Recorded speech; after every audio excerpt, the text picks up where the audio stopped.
Okay. It's actually wonderful to see so many people here. I'm really pleased. I'm impressed, actually. So I'm impressed that we've run out of chairs. It's amazing. Anyway, I've been told by lots of people when I first started looking into this, and I said, we've got to get together, we've got to get the community involved. I was told people don't care. It's a done deal. Why bother? You guys being here tonight proved to me that that's wrong, and I'm really happy about that. In my opinion, if people in this community are given the unadulterated facts instead of glossy pamphlets, we might all have better outcomes. I'm sorry I have to read because I've been a little bit busy organising this, so I actually don't know everything off by heart. Now, the main stakeholders, as Graham mentioned, were Town of Bassendean, Swan Districts Football Club and Landcorp, plus other businesses have been consulted in this process. I have no idea who they all are. I've spoken to some, but there's probably others I don't know. That's life. But none of the residents. We've been excluded from this whole process. Stakeholders started getting together. So on this sheet here, I asked the council, when were the meetings? Because I wasn't allowed to know what the content of those meetings were. I was told that the meetings had been ruled as confidential. So I said, okay, well, at least you can tell me the dates. So I got this letter, this is 6 months old now, with these dates. So the community, the stakeholders' conversations behind closed doors started in February 2013. That's a long time ago. And our mayor gagged his fellow councillors from talking to us about it because he ruled it all as confidential. Okay. Next one, please. Next one. Okay. Anyway, these stakeholder plans were so far advanced that in September 2014, as Graham mentioned, Landcorp notified developers that the BIC Reserve and Oval land would be available from approximately January 2016. That's now. Whoops. Someone forgot to tell us. But that's okay. We're just residents, we're not stakeholders. We're not that important. Next.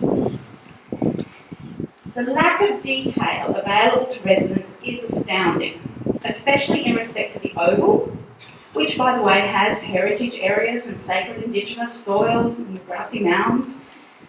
Community consultation via Landcorp survey commenced on the 18th of November and was due to finish on the 18th of December.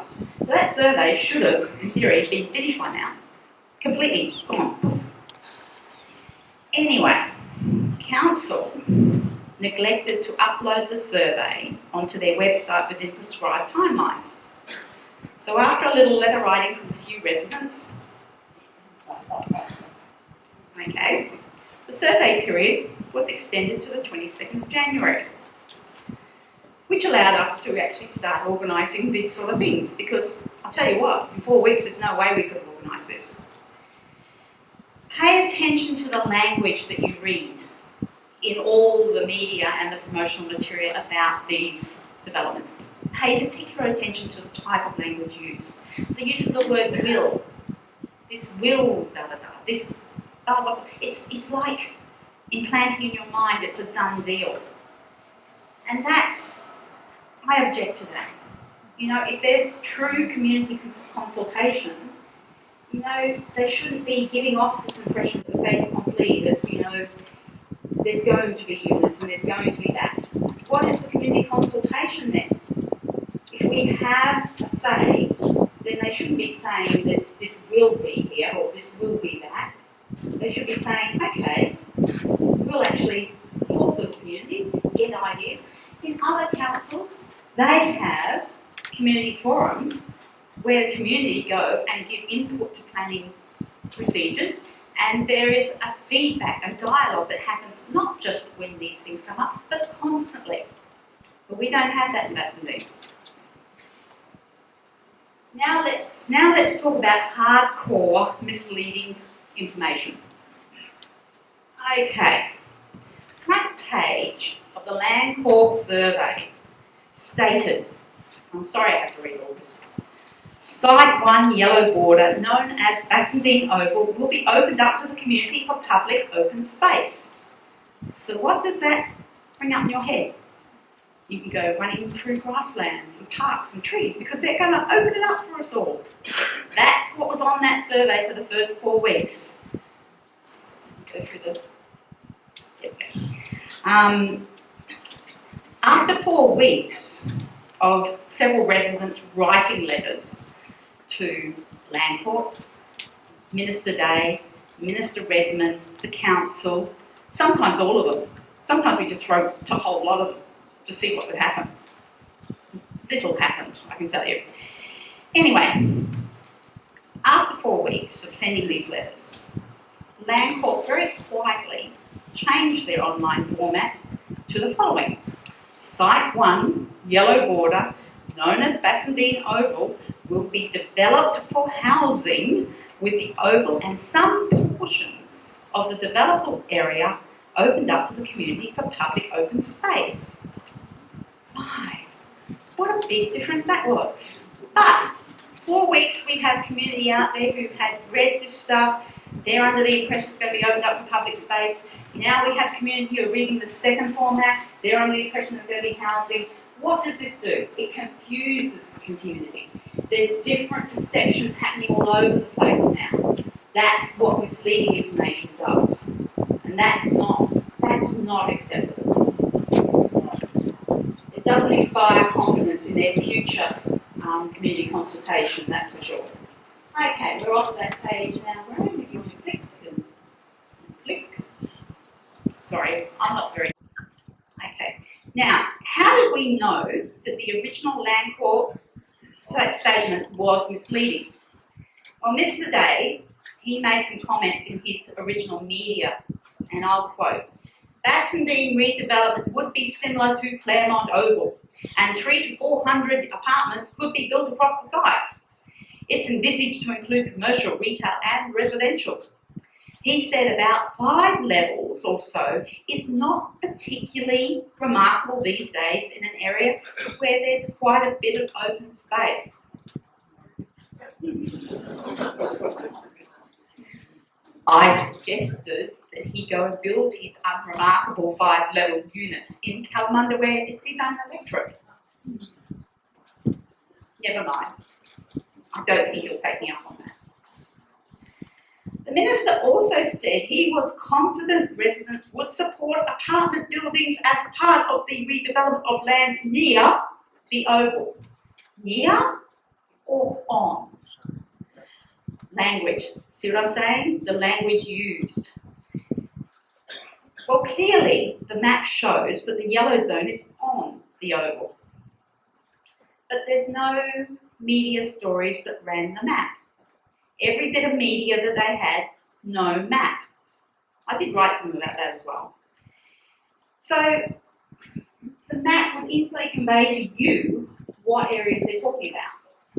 So my question to them was, well, why don't you include the map? If you want community engagement, visually, you put that map there, and people will instantly recognise the area you're talking about, and it will engage them. So the answer I got was that due to the aerial photograph not reproducing correctly within a community newspaper, they could not add a map to that ad.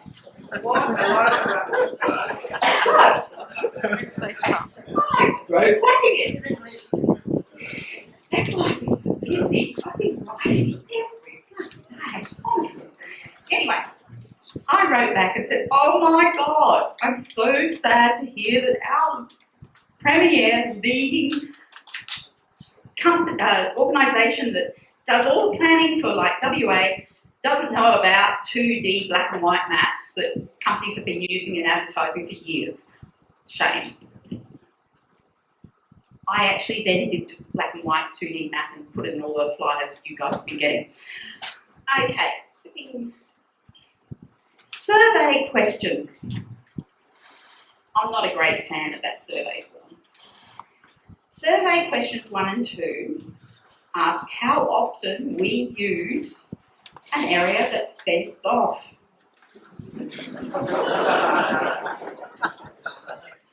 Right. We climb it in the middle of the night. We tie ribbons to it. What the hell? Anyway, you can go around the back. You can go right around the back of the oval, and you can go in that way. But of course you feel like you're trespassing. So no one does that. So yes, it's not used, okay, in a specific public use way, even though it is a reserve. On a lighter note, it does appear that some wags have been putting the fence to good use lately. Long live free speech. Our rangers apparently are very on the ball as well. I never got photos. Okay, we're changing again. There are other survey questions. Now, because time's short, I'm only going to cover a couple of them because, most of them I can't be bothered with. Okay. Question 6 asks you about relocating the tennis court without any mention of the cost burden to the ratepayers, nor the scale or the impact on existing homes around the oval. Nor does it mention the significant inducements that council have offered to secure the tennis court management's agreement to relocate. That figure is a mystery little question mark. It might also be relevant to why Minister Day in his press release indicated that this deal is a break-even deal. So as a town, we don't even get a big cash injection from this development. We don't get, like most councils, when they're giving away public space, there's money in lieu. Well, no, it's a break-even deal apparently. So how does that figure? The only way I can figure that is that there are deals happening, money going out that we don't know about. So it would be lovely if everything was put on the table. And we've been asking for that. We've asked for the heads agreement, the developed agreement, the consultants' reports. We've asked for plans, if there's any, even if they're conceptual plans. We've asked for the briefs given to the consultants. We've asked for all those things. And we've got nada. Anyway, many of the, there is one other. Question 13, I missed. Is there any other land and or buildings in the town centre which you think should be included for redevelopment? That question worries me a little bit. Like, hello, we've already got some red lines that are there, and then there's some there. And like, what is the border? Is it like all over there, or is there like 4 borders? I don't know. But they asked this question. Now, to my mind, I start to wonder then, well, are they going to expand past those boundaries? Okay. Last one with this one is question 21. Your details are optional. The survey is open to abuse because of that. Okay, it's a Slack process. We'll go to the next one, Brad.